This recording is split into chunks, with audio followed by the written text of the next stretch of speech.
Hello again, YouTube. Yes, we're back in here, and this is the second part of my cheat video, because one day I can't think of what to talk about. For 5 minutes seems like a really long time to fill, and other days, if I'm rambling about something that I really love and care about, like my wife, or the thing that I made for her before, or my little girl, I don't, I quite often forget what I'm doing, and time goes by, and I run out. So here's what I did was I ordered some ebony blocks from online because I don't really have any wood substantial enough.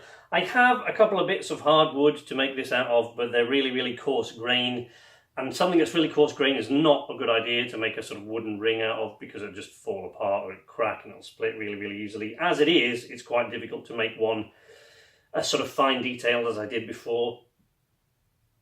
One of the problems that I'm going to have is, because I'll show you photographs, or I'll have shown them in yesterday's one, this is all very complicated. But one of the problems I'm going to have is that when I made it out of the fretboard before, I used the little fret markers that are along the edge of the fretboard, not the ones that are actually on the fretboard themselves, but along the edge of the neck. And I used the fret markers there, and I used one of those as in place of a jewel. So I just carved it out of that part, and I turned the ring out of that particular part of the fretboard. So it had a little white fret marker dot, where the jewel would ordinarily be in a ring of that type. I don't have a broken fretboard around at the moment, so I can't replicate that exactly. So I've had to order ebony, which is quite sort of tight, close grained sort of wood, so it should hold up fairly well. And there's a couple of other methods I could use to sort of treat this when I finish that I don't know if they're going to work, because I can't actually afford the stuff at the moment to treat this wood the way that I should after it's completed. And even if I could, the way that it's treated only really works if you've got a lathe. Now I'm going to improvise a lathe out of this. Whoops, just fallen on the floor. I'm going to improvise a lathe out of my Dremel tool. That's what I did last time, using this exact tool actually. I improvised a lathe, I clamped it, I improvised a lathe, and I made the ring that way.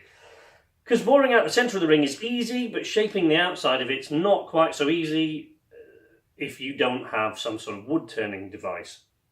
I've seen it done other ways, but frankly they just look really bad. So this is the way that I do it, and I improvised a lathe, and I kind of made a little jig inside of which tightens and widens a little bit to get like these little sanding wheels on. But in order to make that expand even further, I then wrapped, because they're not quite big enough, I then wrapped a little bit of rubber band outside the little rubber expanding jig that was there already, and that held the ring so that I could shape it.